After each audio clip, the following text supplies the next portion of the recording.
Phil, that begs a question. What is the difference between a club coach and a national team coach? What sets them apart? Yeah, like what skills do you require to be successful at the national level versus to be successful at the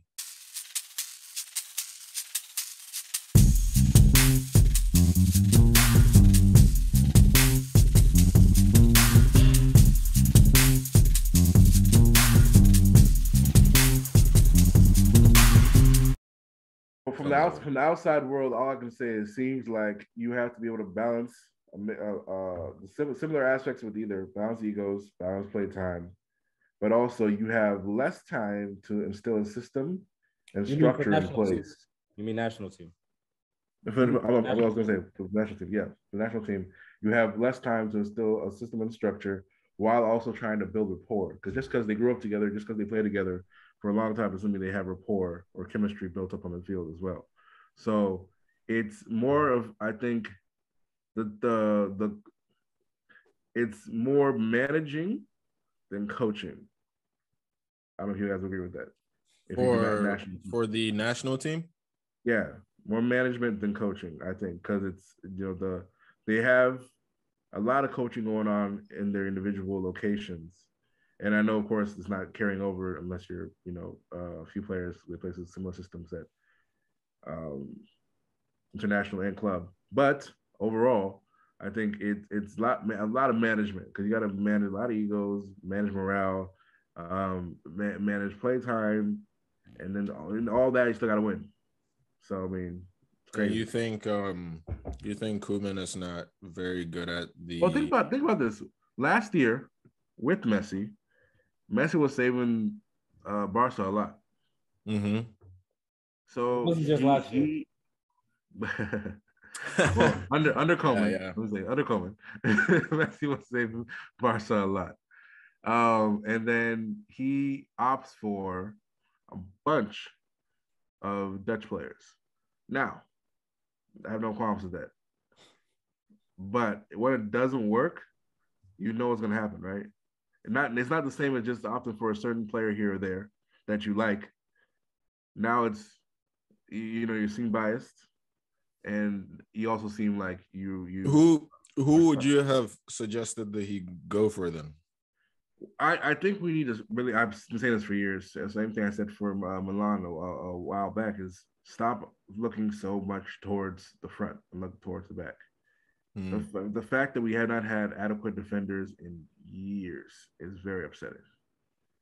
Well, someone could argue they brought in Dest. They brought in Eric Garcia. He was the coach that started playing Araujo and Mingueza more.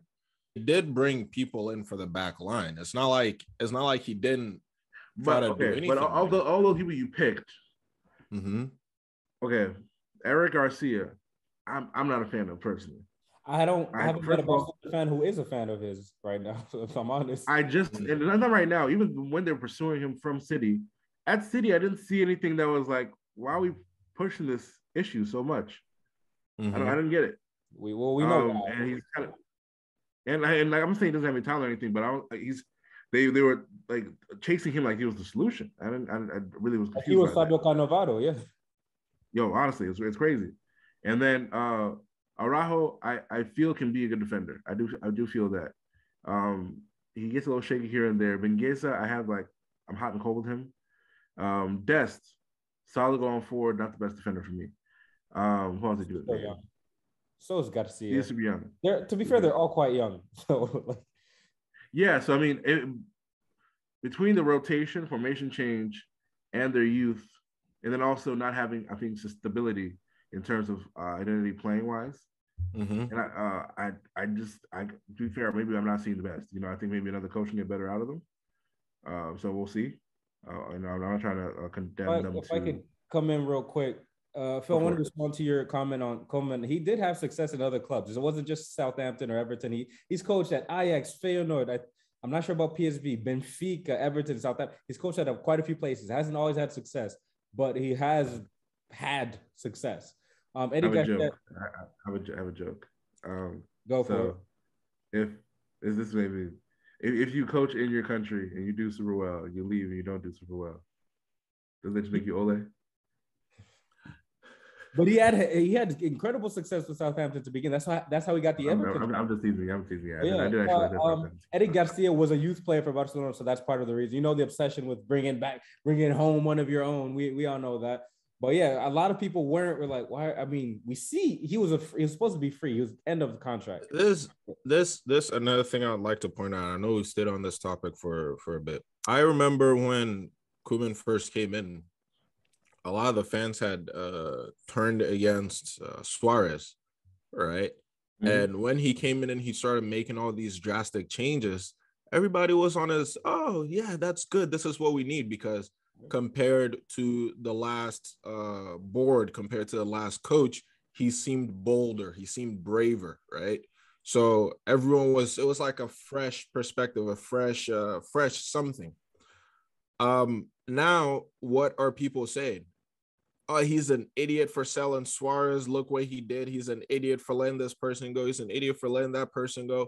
And it's just like, like I can't, at this point, even though I'm a Barca fan, I can't look at the guy as a bad person as he's being painted by, I guess, the general Barcelona fans. And no, there's difference between the online community and the people actually there. So, but I think people there. Well, did you hear what they did when he was leaving the stadium from his last game? Trying his car. Yeah, so it's like, I don't know, man.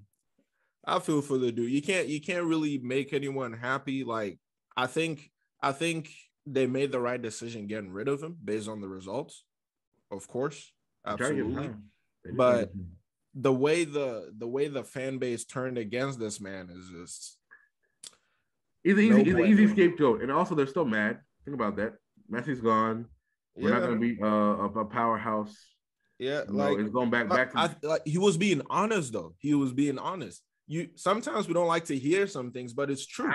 It's true. Barca is not the same Barcelona. People still see Barcelona. Mind you, their first Champions League, their first European trophy was when he scored the goal, right? That wasn't too long ago. That was not too long ago.